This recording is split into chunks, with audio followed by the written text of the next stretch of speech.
प्रभु इसको कोई, इस बात को कोई नहीं समझ सकता था, बस आप ही जानते थे। पता है प्रभु आपने क्या किया? भगवान बोले कि बाबा मुझे तो याद नहीं है, आप ही बता दो थोड़ा। तो कहते हैं प्रभु जब मैंने प्रतिज्ञा ली तो उस प्रतिज्ञा को किसी से नहीं कहा, आपने जाकर पांचाली द्रौपदी से जाकर कहा कि पता है कल के युद्ध में एक ना एक पांडव मारा जाएगा और आप विधवा हो जाओगे। यदि ये बात आज किसी नारी से कर दी जाए, बोल दी जाए झूठी, तो वो पूरा घर सर पे उठा लेगी। लेकिन द्रौपदी तो उस बात को सुनकर खुश हुई कि प्रभु अच्छी बात है, आप जानो। भगवान कहते हैं द्रौपदी इसको आप हंसी में ले रहे हो, पितामह भीष्म ने प्रतिज्ञा की है, आपको एक प्रतिज्ञा तो मालूम है कि वो ब्रह्मचारी हैं, उसी प्रकार उन्होंने एक प्रतिज्ञा और ली है कि कल का सूर्य अस्त पांडव एक ना एक मारा जाएगा।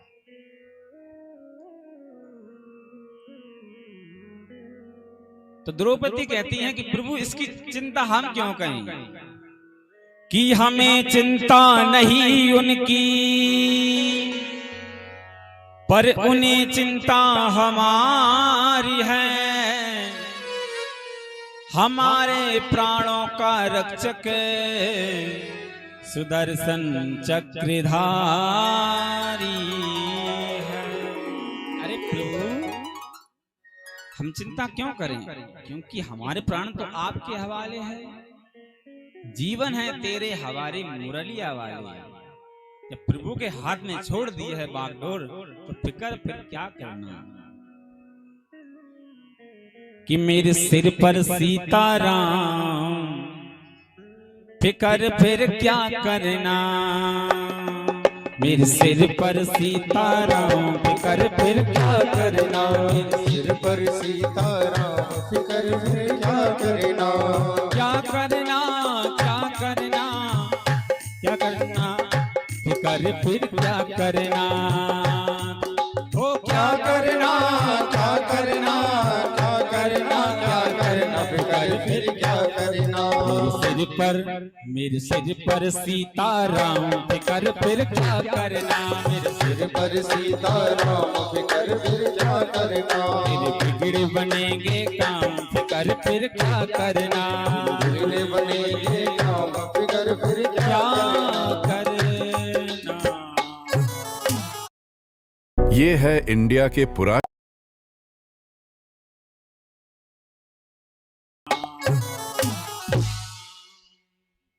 कहते हैं कि प्रभु आपका हाथ हमारे सिर पर है तो हम क्या फिक्र करें। भगवान ने कहा जब सौंपी दिया है जीवन हमारे हवाले, अब क्या करें। तो कहा कि देखो ऐसा है, मैं आपको एक युक्ति बताता हूं कि कल ब्रह्म मुहूर्त में 4 बजे आप तैयार रहना, आप मेरे साथ चलना, ठीक है। द्रौपदी ने हाँ बोल लिया। अब द्रौपदी भगवान को सखा मानती हैं और भगवान भी उनको सखा मानते हैं, इसलिए द्रौपदी का नाम एक कृष्णा भी है, ठीक है। कृष्णा तो उन्होंने बोला जी। अब प्रातः हुई, लगभग रात के 2:30-3 बज रहे थे, लेकिन जब भीष्म पितामह ने प्रतिज्ञा की थी उस समय, लेकिन दुर्योधन से कह दिया था कि कल प्रातः युद्ध से पहले प्रातः ब्रह्म मुहूर्त में तुम अपनी पत्नी भानुमति को मेरे शिविर में भेज देना, आशीर्वाद दूंगा मैं तुम्हारे लिए।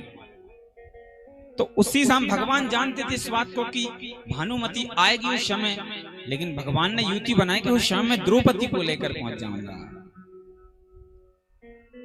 भगवान द्रौपदी को लेकर चल दिए। अब रात में जब कोई जाता है तो थोड़ा सा भी कुछ गिर जाता है तो बहुत जोर से आवाज होती है।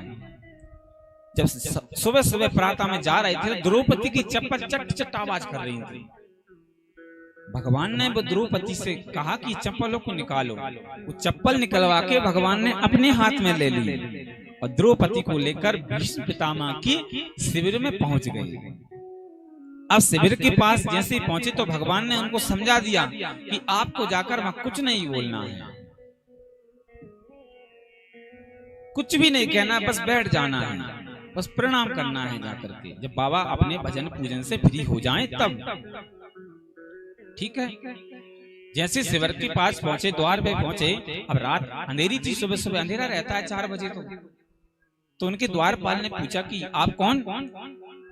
तो उन्होंने कहा कि मैं द्रौपदी, और ये आपके साथ में कौन है? तो वो द्रौपदी बोलना है पाई, तो पहले भगवान बोल पड़े, मैं इनका सेवक हूँ, अकेली आ रही थी भगवान के दर्शन के लिए, पितामह के लिए, तो मैं इनके साथ में आ गया। लेकिन भगवान को वो पहचान नहीं पाया, क्योंकि रात थी काली। भगवान ने सोचा कि ये बहुत अच्छा हुआ कि रात भी काली और मैं भी काला, काम बन गया। भगवान से द्वारपाल बोला कि आपका क्या काम, आप बाहर खड़े हो जाइए। द्रौपदी को अंदर जाने दिया। भगवान अपनी काली कामन ओढ़ के एक पेड़ के यहाँ पर बैठ गए और द्रौपदी की जो चप्पल थी उनको सरियाने लगा लिया। अब द्रौपदी अंदर गई।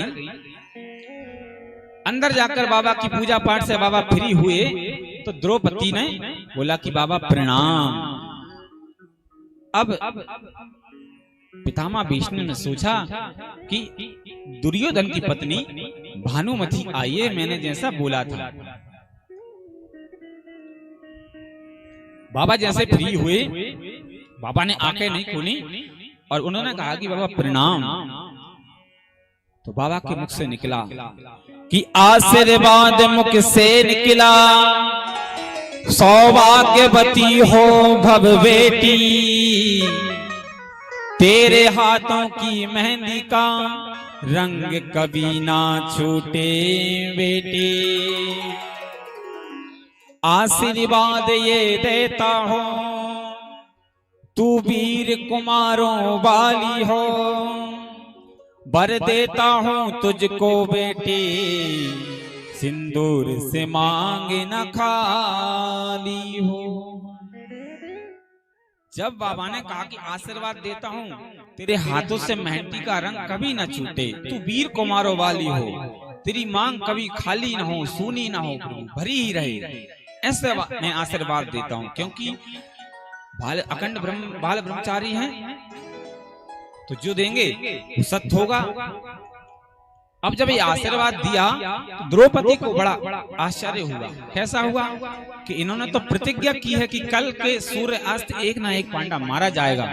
जब ये आशीर्वाद दे रहे हैं तेरी मांग कभी खाली ना हो, तेरी हाथों से मेहंदी का रंग कभी ना छूटे, तो ये आशीर्वाद कैसे सत्य हो जाएगा। तो द्रौपदी से रहा नहीं गया और द्रौपदी बोल पड़ी कि इतना सुनकर कृष्णा बोली, क्या बाबा फरमाते हो, कल और आज कुछ और कहा, तुम सत्यवती कहलाते हो। अरे बाबा क्या फरमाते हो, कल आपने कुछ और कहा और आज कुछ और कहा।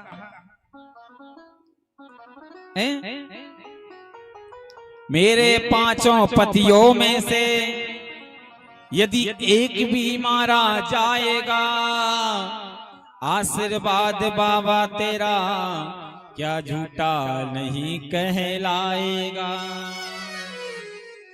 जब उसने कहा कि मेरे 5 पतियों में से यदि एक भी मारा जाएगा तो बाबा तुम्हारा आशीर्वाद झूठा नहीं कहलाएगा क्या। तो बाबा ने कहा कि 5 पति ये क्या होगा। जब बाबा ने आंखें खोली, अब आया होश पितामह को, हाथों से माला छूट गई, वो प्रभु के। बाबा को होश आया, जो माला कर रहे थे वो माला छूट गई, लगी हुई भगवान के चरणों में ध्यान की समाधि भी टूट गई। भगवान ने देखा कि ये तो द्रौपदी है। अब पितामह भीष्म बोले कि एक बात खटकती है दिल में,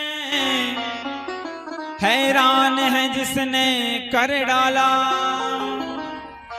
बतला बेटी वहां कहाँ छुपा है, तुझको यहाँ लाने वाला।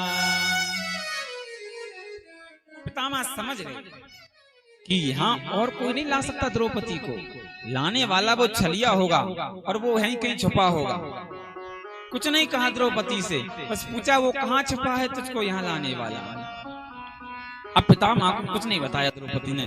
बाबा से रहा नहीं गया तो बाबा ने फिर क्या किया कि बाहर आकर जब देखा तो बाहर का दृश्य निराला था। पीतांबर का घूंघट ओढ़े वो खड़ा बांसुरी वाला था। पितामह ने देखा कि काली कामल पीली पीतांबर ओढ़कर एक पेड़ की छाया में बढ़िया भगवान लेटे हुए हैं।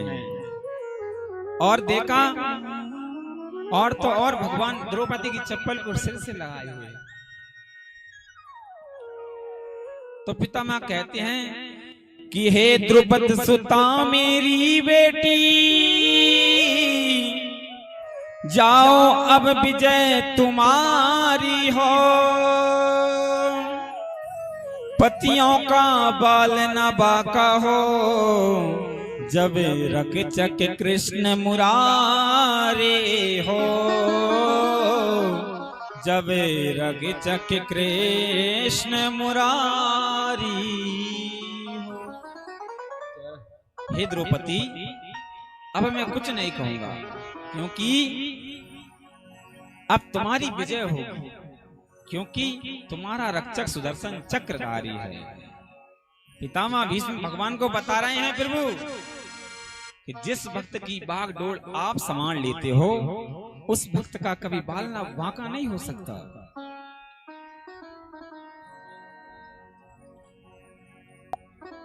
और पितामह भीष्म ने बड़ा उत्तरायण का समय आ गया और भगवान